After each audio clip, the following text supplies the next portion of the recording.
함께 하나님을 예배하겠습니다. 내가 여호와의 이름을 전파하리니 너희는 우리 하나님께 위엄을 돌릴지어다. 그는 반석이시니 그가 하신 일이 완전하고 그의 모든 길이 정의롭고 진실하고 거짓이 없으신 하나님이시니 공의로우시고 바르시도다. 우리를 사랑하시고 생명의 길로 인도해 주신 하나님 아버지께 감사와 찬송을 올립니다. 오늘 거룩한 주일을 맞이하여 하나님의 사랑을 더욱 깊이 알기 위하여 예배의 자리로 나왔습니다. 진리의 말씀과 성령님의 인도하심을 따라 생명의 길을 걸어가기 원합니다.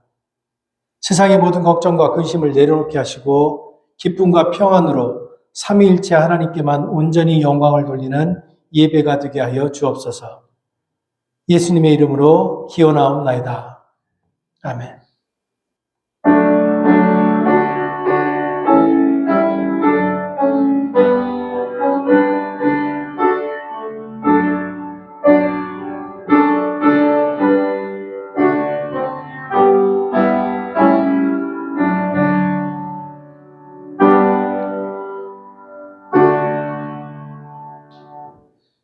정현희 장로께서 기도하실 때 다 함께 기도하겠습니다. 한 주간도 우리를 눈동자같이 지켜주시고 보호하여 주시니 감사드립니다. 저희를 존귀한 하나님의 백성으로 삼아주시고 거룩한 하나님의 백성으로 삼아주시고 하나님의 능력과 사랑을 알게 해주신 것을 찬양합니다. 하나님의 자녀로서 나만의 행복을 추구하느라 다른 이들이 아파하는 소리를 듣지 못하고 도움의 손길을 회피하며 이기적인 모습을 살았던 저의 모습을 회개합니다. 하나님께서 이방인인 우리를 사랑하시어 구원의 손길을 펼치사 성령 안에 살도록 하여 주신 그 크신 은혜를 나누고 베푸는 삶이 되도록 기도합니다. 주님의 지혜와 인도하에 세우신 우리 교회가 이 지역 사회에 하나님의 영광을 드러내는 복된 교회로 지역 사회의 빛과 소금으로서의 역할을 다하게 하시고 저희 교회를 학생들을 선교하는 귀한 교회로 지역에 믿지 않는 이들에게 하나님을 전하는 교회로 사랑을 나누고 베푸는 교회로 성령의 인도하심이 있는 교회로 세워주심에 감사드리며 각자 하나님이 주신 은사들을 잘 감당하여 믿음 가운데 잘 성장하는 교회가 될 수 있도록 인도하여 주시옵소서. 무더운 여름에도 하나님의 말씀을 전하고 계시는 선교사님들을 지켜주시고 하시는 선교 위에 하나님의 선한 영향력이 마음껏 열매 맺을 수 있도록 하여 주시며 건강을 지켜주시고 물질의 어려움이 없도록 후원의 손길이 끊이지 않게 하여 주시옵소서. 저희들의 작은 기도가 큰 힘이 될 수 있도록 인도하여 주시옵소서. 방학이 되어 많은 성도님들이 한국을 방문하고 휴가지로 떠나고 있습니다. 건강하게 잘 다녀올 수 있도록 지켜주시옵소서. 몸과 마음의 병으로 고통 속에 있는 환우들이 있다면 치료하여 주시고 살아계신 하나님의 말씀이 역사하게 하여 주시옵소서. 목사님 영육간에 강력케 하시어 말씀 전하실 때 성령의 운행하심이 가득하게 하여 모든 성도님들이 한 주간의 말씀으로 승리하는 삶이 되도록 인도하여 주시옵소서. 또한 먼 길을 오고 가실 때 그 길을 하나님의 보혈의 피로 덮으사 하나님께서 오는 길이 늘 하나님의 은혜 가운데 기쁨이 넘칠 수 있도록 하나님께서 지켜주시옵소서. 모든 것 감사드리오며 예수님의 이름으로 기도드립니다. 아멘. 오늘 우리에게 주신 하나님 말씀 마태복음 4장 1절로 11절, 마태복음 25장 31절로 46절의 말씀입니다. 그때 예수께서 성령에게 이끌리어 마귀에게 시험을 받으러 광야로 가사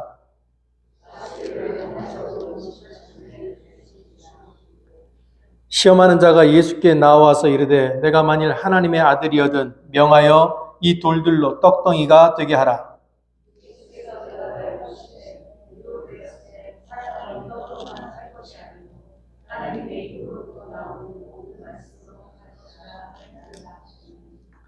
이에 마귀가 예수를 거룩한 성으로 데려다가 성전 꼭대기에 세우고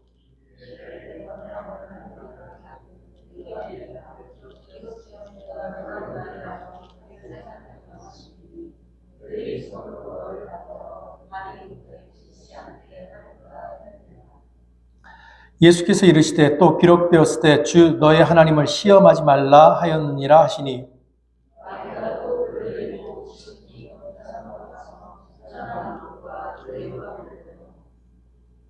이르되 만일 내게 엎드려 경배하면 이 모든 것을 내게 주리라.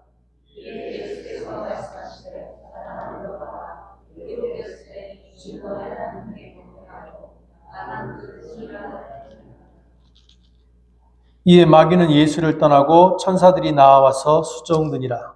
인자가 자기의 영광으로 모든 천사들과 함께 올 때에 자기 영광의 보좌에 앉으리니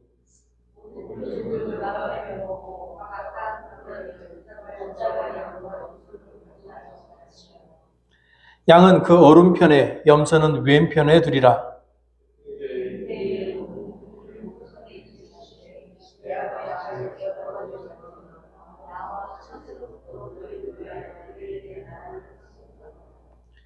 내가 줄일 때에 너희가 먹을 것을 주었고 목마를 때에 마시게 하였고 나그네 되었을 때에 영접하였고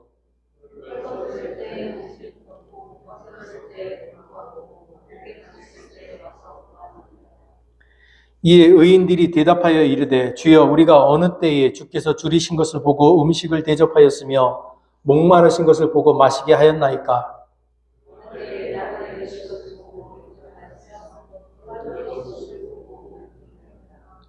어느 때에 병드신 것이나 옥에 갇히신 것을 보고 가서 배웠나이까 하리니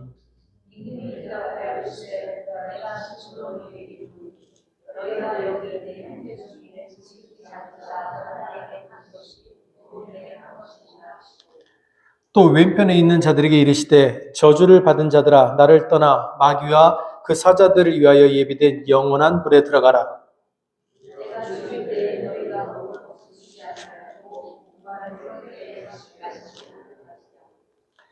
나그네 되었을 때에 영접하지 아니하였고 헐벗었을 때에 옷 입히지 아니하였고 병들었을 때와 옥에 갇혔을 때에 돌보지 아니하였느니라 하시니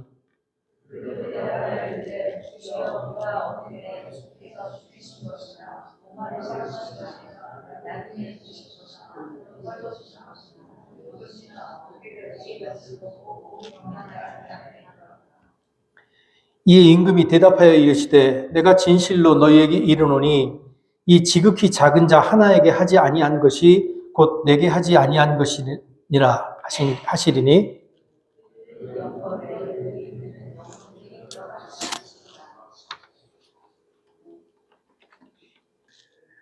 우리 주변에는요 우리 마음을 혼란하게 하는 것들이 참 많이 있습니다.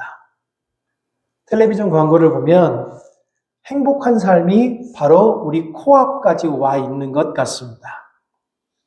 광고는 값싸고 빠르게 배달될 음식이 우리의 미각을 만족시킬 것이라고 말합니다. 또 최신 패션의 옷을 입으면 우리가 멋있게 보일 것이라고 말합니다. 또 우리가 최신 스마트폰을 가지게 되면 우리가 최첨단 기술을 소유하게 될 것이라고 말합니다. 좋은 차를 타면 우리의 품격이 높아질 것이라고 말합니다. 좋은 집에 살면 우리 삶이 안락하고 안전하게 될 것이라고 말합니다. 광고는 우리의 감성과 미적 감각을 만족시키는 것들을 우리가 곧 소유할 수 있을 것처럼 말합니다. 그런데 광야에서 예수를 시험하는 자도 광고가 우리에게 행하는 것과 똑같은 방식으로 행합니다. 그는 오늘 마지막에 예수를 높은 곳으로 끌고 올라가서 세상의 화려한 것들을 보여줍니다. 그리고 만약 예수가 그것을 소유할 수만 있다면 온 세상이 오직 예수 그리스도께 영광을 이라고 외칠 것처럼 예수를 유혹합니다. 그 광경을 바라보고 있던 예수의 눈에는 예수를 향한 세상의 희망차고 강력한 외침이 온 세상에 퍼지고 있는 것처럼 보였을 겁니다. 악마는 지금 예수에게 고통스러운 삶이 아니라 화려하게 빛나는 세상을 보여줍니다. 온 세상이 예수를 향해 환하게 웃으며 미소 지으며 다가오는 그것을 보여줍니다. 당장 그 높은 것을 바라볼 때 온 세상이 예수를 그들의 왕으로 받아들일 준비가 다 되어 있는 것처럼 보입니다. 그들은 진심으로 예수의 왕권을 노래하고 예수의 예수를 향해서 열광하고 있습니다. 지금까지 단 한 번도 경험해보지 못했던 희열이 예수님을 향해 다가옵니다. 지금껏 예수가 단 한 번도 붙잡지 못했던 기회가 지금 예수 앞에 있는 것 같습니다. 만일 예수가 지금 이 기회를 잡을 수만 있다면 앞으로 예수는 고통스러운 길을 걷지 않아도 되고 매를 맞지 않아도 되고 피를 흘리지 않아도 되고 십자가에 달리지 않아도 됩니다. 만일 예수가 이 기회를 잡을 수만 있다면 예수는 세상을 구원하기 위한 끝없는 싸움을 하지 않아도 됩니다. 만일 예수가 이 기회를 잡을 수만 있다면 이 세상에 대한 사랑 때문에 고통 가운데서 계속해서 가슴이 찢어지는 아픔을 겪지 않아도 됩니다. 근데 이런 얘기를 하면 교인들 중에 가끔 이런 분들이 계셔요. 나랑은 별로 상관없는 얘기인데 누가 나에게 그렇게 영광스러운 것을 주겠다고 나를 유혹하지 않는데. 그런데요, 우리 생각과 달리 악마의 유혹은 아주 깊숙이 우리 주변에 다가와 있습니다.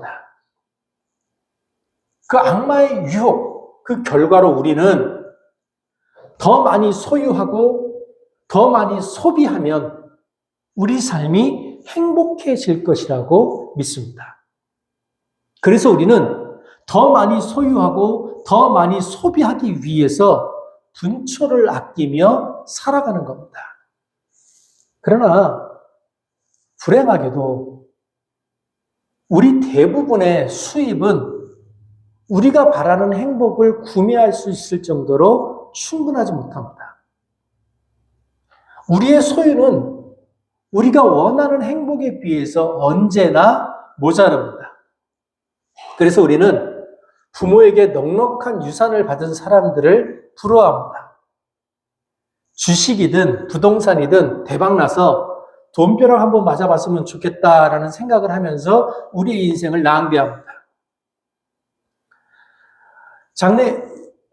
요즘 아이들에게요, 너 장래 꿈이 뭐냐, 소원이 뭐냐 물어보면 여러 가지가 있지만 그 중에 아주 많은 것이 두 가지가 나옵니다. 기업의 CEO 아니면 연예인. 근데 아이들은요, CEO가 뭐 하는 사람인지 모릅니다. 한 가지는 알아요. 그 CEO라는 사람이 돈을 많이 번다고 하는 것은 압니다. 어떤 선생님이 자기 반에 있는 아이에게 질문을 했답니다. 너 장래 꿈이 뭐니? 너 장래 희망이 뭐니? 그랬더니 이 아이가 이렇게 대답했대요. 재벌 2세가 되는 게 제 꿈이에요. 근데 재벌 2세가 되는 게 제 꿈이에요 라고 말하는 그 아이의 얼굴 표정이 되게 어둡더래요. 그게 굉장히 좋은 꿈이잖아요. 재벌 2세가 된다는 게. 근데 어두운 얼굴로 그렇게 얘기를 하니까 선생님이 물어봤답니다. 근데 너는 왜 그렇게 어두운 얼굴로 그 얘기를 하니? 이 아이가 이렇게 대답을 합니다. 제 꿈은 재벌 2세가 되는 건데 근데 우리 아빠가 노력을 안 해요. 아이조차도 재벌 2세가 되면 인생이 행복해진다는 걸 압니다. 어린아이들조차도 소유가 충분해지면 행복이 보장될 것이라고 믿고 살아가고 있습니다. 악마는 지금 예수에게 그 화려하고 아름다운 세상을 보여주는 겁니다. 예수의 눈이 하나님이 아니라 그 아름답고 화려한 세상을 향하도록 유혹하고 있는 겁니다. 예수가 지금 바라보고 있는 그 세상은 먹음직도 하고 보기에도 좋고 예수를 지혜롭게 할 만큼 탐스러워 보였습니다. 만약 예수가 그 세상을 소유할 수만 있다면 예수가 그 세상에 예수를 더욱더 강력하게 만들 수 있을 것처럼 보였습니다. 그 세상을 보여주면서 악마는 예수에게 이렇게 속삭였습니다. 이 모든 것이 너의 것이다. 그리고는 아주 조용한 목소리로 한마디를 덧붙입니다. 만일 네가 나에게 엎드려 절한다면. 악마는 지금 예수에게 자신의 제안이 매우 파격적인 것이라고 크게 떠벌리지 않습니다. 악마는 그저 스쳐 지나가는 듯이 아무것도 아니라는 듯이 속삭입니다. 악마는 우리가 자신의 제안을 거절했을 때 우리의 삶이 극단적인 어려움에 처할 것이라고 협박하지 않습니다. 왜냐하면 악마의 목적은 우리와 싸우는 것이 아니기 때문입니다. 그는 오히려 따뜻한 목소리로 만일 네가 나한테 절하기만 한다면 이 모든 것이 너의 것이 될 수 있다라고 속삭입니다. 그는 아주 사근사근한 목소리로 만일 네가 나에게 절하기만 한다면 그것을 통해서 너는 세상에 너의 믿음을 증명할 수 있을 것이다 라고 말합니다. 악마의 말은 아주 간단합니다. 만일 네가 엎드려 나에게 절한다면 너는 빵을 얻을 것이다. 만일 네가 엎드려 나에게 절한다면 너는 믿음으로 기적을 일으킬 수 있을 것이다. 만일 네가 엎드려 나에게 절한다면 너는 원하는 모든 것을 소유할 수 있을 것이다. 만일 지금 예수님이 악마에게 엎드려 절한다면 예수님의 눈앞에 펼쳐진 그 화려한 세상은 당장의 예수님의 것이 될 것입니다. 그러나 예수님은 하나님 나라가 땅의 것을 기초로 해서 만들어지지 않는다는 것을 알았습니다. 그럼에도 불구하고 만일 그 하나님의 나라를 이 땅의 것들로, 이 좋은 것들로, 이 보기에 아름다운 것들로 채울 수만 있다면 그것도 그렇게 나쁜 일은 아닐 것 같은 생각이 들어옵니다. 만일 예수님이 악마에게 단 한 번만 절을 한다면 세상의 많은 사람들이 예수님을 경배하며 따를 겁니다. 만일 예수님이 악마에게 단 한 번만 절을 한다면 예수님은 고통스러운 십자가가 아니라 화려하고 빛나는 인생을 살 수 있을 겁니다. 그런데 화려하고 빛나는 인생을 살고자 하는 사람들의 마음에는 한계가 없습니다. 왜냐하면 야망을 가진 사람의 눈에는 언제나 자기보다 높이 올라가 있는 사람들이 보이기 때문입니다. 그래서 야망을 가진 우리는 나보다 높아 올라가 있는 그 사람들보다 조금 더 높이 올라가기 위해서 스스로를 한계까지 몰아붙입니다. 그러다 어느 순간 우리는 스스로 깨닫습니다. 내가 더 이상 올라갈 수 없다. 여기가 나의 한계다. 그리고 그때 인간은 절망합니다. 절망한 인간은 자기가 더 이상 올라갈 수 없다는 것을 깨달은 인간은 눈을 타인에게 돌려 타인의 몰락을 바라게 됩니다. 악마는 우리에게 아주 쉬운 질문을 합니다. 너희가 정말로 하나님의 백성이라면 왜 너희는 그렇게 무기력한 삶을 사느냐? 너희가 정말로 천지를 지으신 하나님의 백성이라면 너희가 이 세상의 주인이 되는 것이 당연한 것 아니냐? 너희가 정말로 하나님의 백성이라면 너희가 지금 세상에서 당하고 있는 그 부당한 대우는 어떻게 된 것이냐? 너희 하나님이 정말로 천지를 지으신 분이라면 기독교의 문화가 온 민족과 문화의 기준이 돼야 되는 것이 마땅한 것 아니냐? 악마는 지금 우리에게 너희 하나님이 천지를 지으신 분이시라면 이라고 질문합니다. 그런데 막상 우리가 경험하는 그 예수님은 무능하고 소외되고 무시당하고 절망스러운 삶을 사는 분입니다. 그래서 우리는 그 무능하고 소외되고 무시당하고 절망스러운 삶을 사는 그 예수님을 향해 소리 지릅니다. 정말로 우리를 구원하시기 위해서 오실 분이 당신입니까? 그렇지 않으면 우리가 다른 사람을 기다려야 합니까? 당신이 정말 메시아라면 당당하고 강력하고 위엄 있고 확신 있게 우리에게 말씀을 좀 해주십시오. 바로 그때 예수님이 악마에게 대답합니다. 주 너의 하나님을 경배하고 다만 그를 바라라. 악마는 우리 입을 빌려서 예수님께 당당하고 강력하고 위엄 있고 확실하게 자신의 신성을 드러내라고 하는데 예수님은 맥빠지게 주 너의 하나님께 경배하고 다만 그를 섬겨라 라고 말하고 마십니다. 악마가 예수를 향해 소리 지르는 그 순간 예수님의 입에서 나온 말은 하나님이었습니다. 악마는 우리의 입을 통해서 예수님과 싸우고 했지만 예수님은 자신의 앞에 하나님을 내세웠습니다.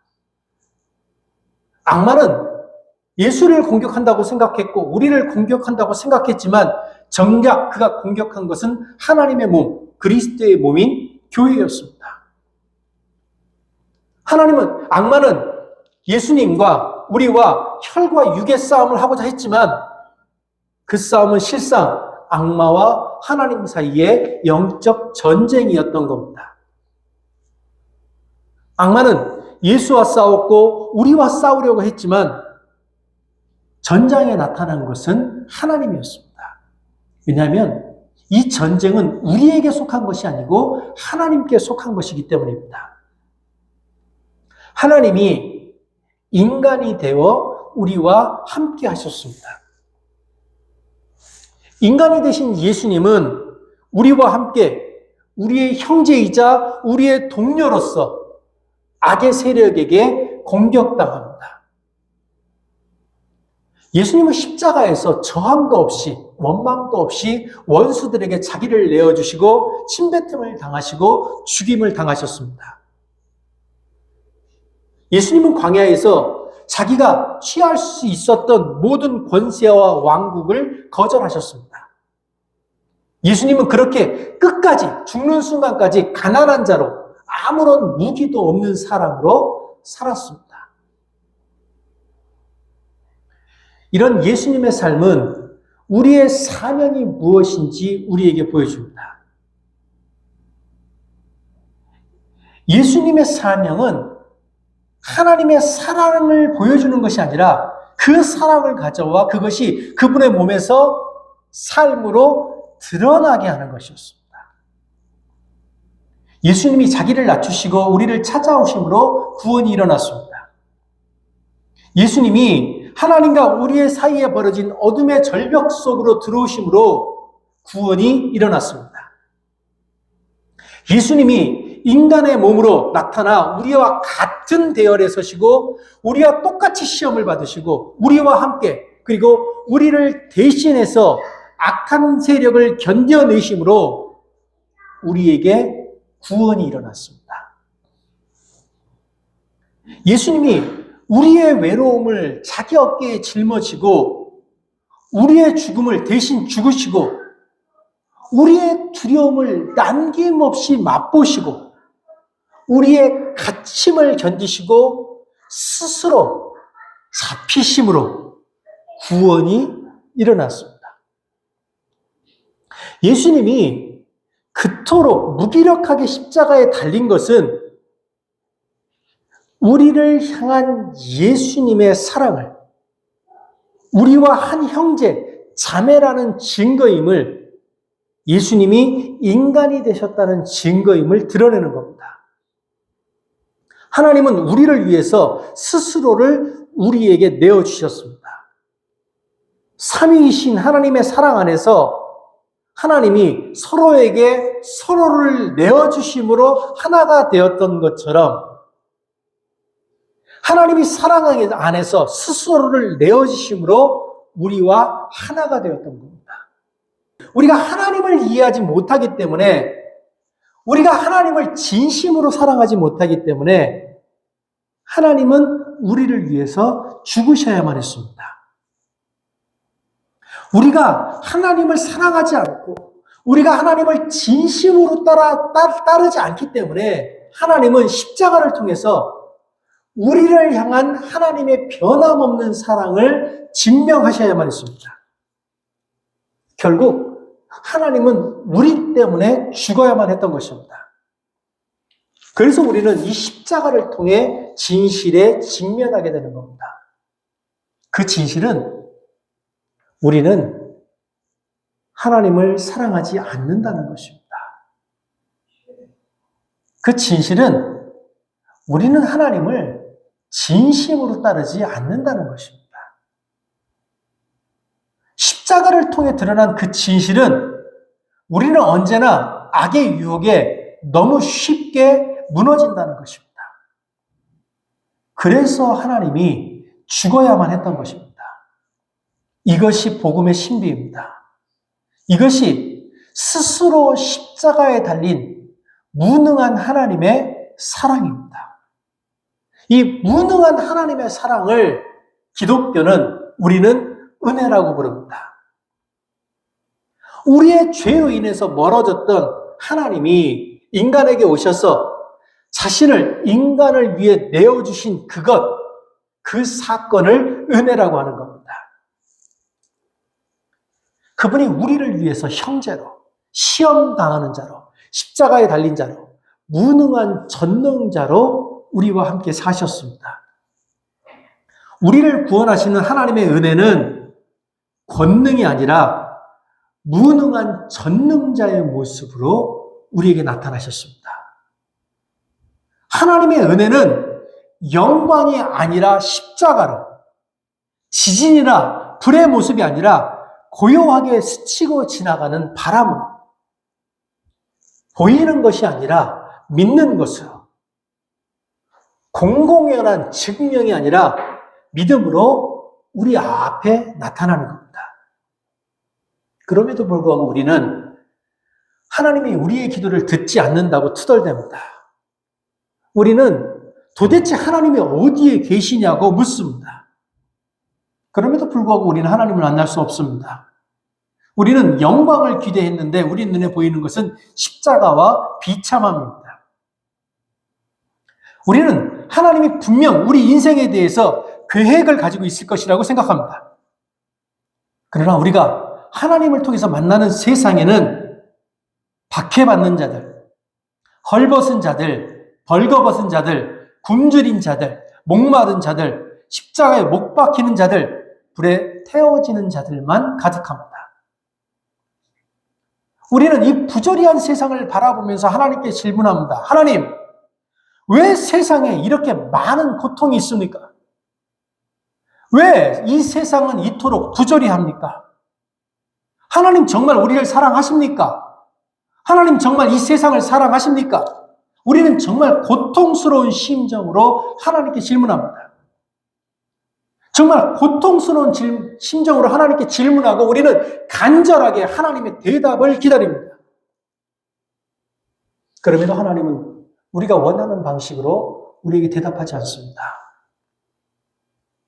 왜냐하면 신은 오직 질문할 뿐, 우리 질문에 대답하는 분이 아니시기 때문입니다. 하나님이 우리에게 십자가를 통해 그 무능력한 모습을 통해 베풀어 주신 그 구원의 은혜는 우리의 질문에 대한 하나님의 대답이 아닙니다. 하나님이 무능력하게, 처철하게, 처참하게 달려 죽어가면서 구원한 그 구원의 은혜는 우리를 향한 하나님의 질문입니다. 하나님은 지금 그 구원을 통해 우리에게 질문하십니다. 내가 너희에게 새 생명을 주었는데, 내가 너희에게 구원이라고 하는 새 생명을 주었는데, 너는 그 생명을 가지고 무엇을 할 것이냐? 하나님의 구원, 십자가의 은혜가 질문이라면 우리 인생은 그 질문, 그 구원의 은혜에 대한 대답이어야 합니다. 우리는 우리 삶을 통해 신의 질문에 대답해야 됩니다. 우리는 하나님이 주신 새 생명을 가지고 우리 스스로의 영광을 구할 것인지, 아니면 사랑의 헌신을 통해 이 세상에 하나님의 나라가 임하기를 바라면서 살 것인지, 그 선택을 통해 신의 질문에 대답해야 됩니다.